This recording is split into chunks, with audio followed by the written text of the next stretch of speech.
How much do you love money? Enough to die with money in your bank? Weird question, I know, and that too on a Sunday. I ask this because a lot of people die with a huge amount of savings in the bank. Money that they worked really hard to earn, money they cut many corners to save, money they never really got to spend. Do you know how much? 18,830 crore rupees is lying unclaimed in Indian banks. This is as of 2019. Who does this money belong to? People who have not claimed it in more than 10 years. Many of them may be dead. Many others may have no inheritors. Why did they save up so much money if there was no way they could spend it or pass it to another generation? A survey found that most people save up or build assets if they can, even in retirement. Why do they do so? For unforeseen costs, said 40% of the respondents. Legacy, said many. Some said having money in the bank made them feel better.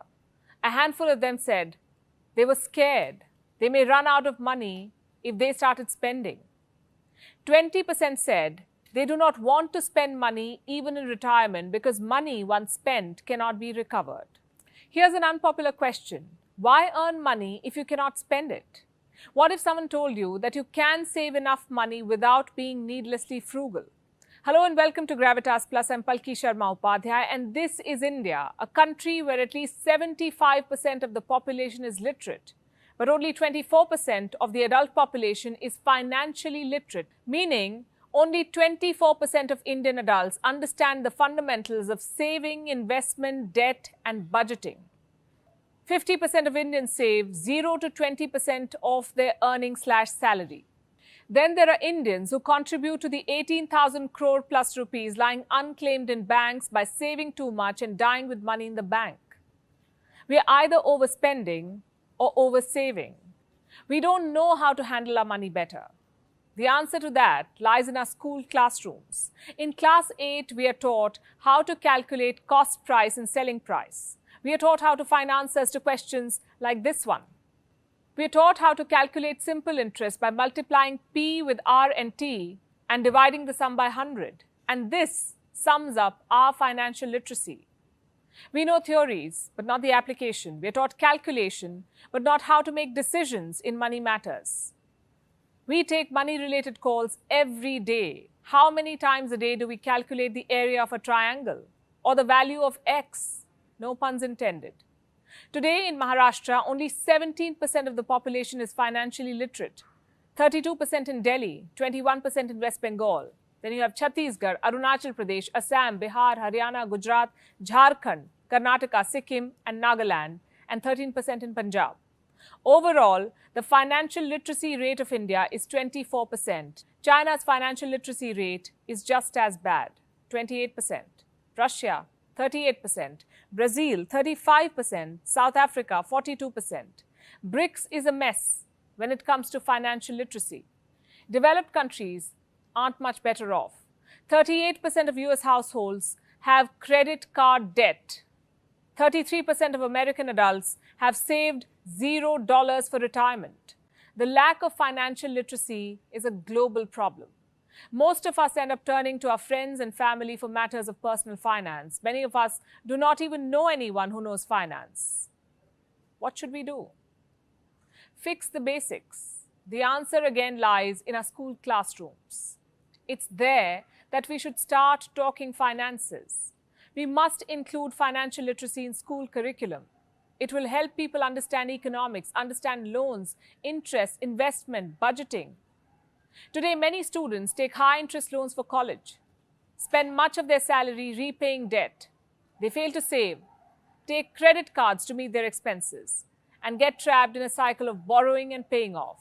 Today, the concept of budget is alien to many millennials, even older people. It's hard for most people to follow simple steps like determining income, calculating expenses, setting realistic saving goals, and tracking them. A survey found that 72% of Indians are unaware of how much to put aside or invest in order to achieve financial freedom.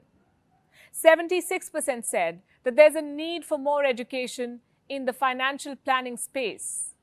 51% of millennials said that their level of personal finance knowledge is holding them back from making financial progress.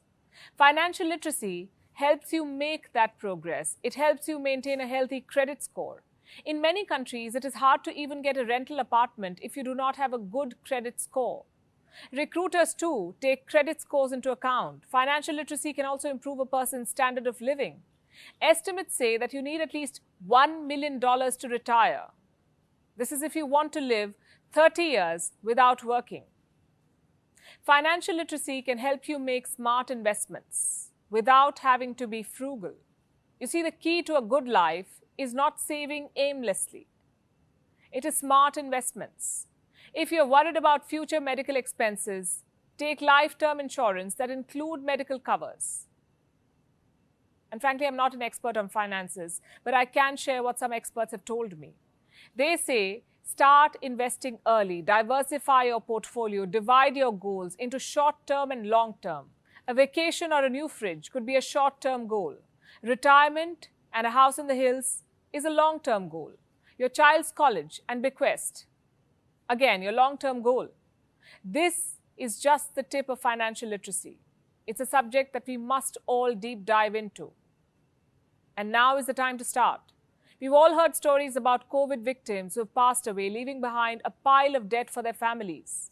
Many have mortgaged their family homes, many their cars and businesses. Financial planning can help avoid such crises. And more countries are now realizing this. In the United States, 21 states have compulsory financial literacy. New Jersey is the latest. In Australia, financial education has been embedded in school curriculum. Russia has introduced financial education programs for students of class 2 to 11. But the two countries that take the most pride in their education systems, India and the United Kingdom, are yet to push for mandatory financial literacy programs.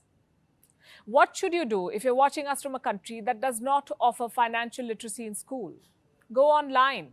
There are many courses on fundamental finance. Many of these courses are free. No matter what your age is, it's never too late to learn. Educate yourself, educate others, see how to maximize your saving.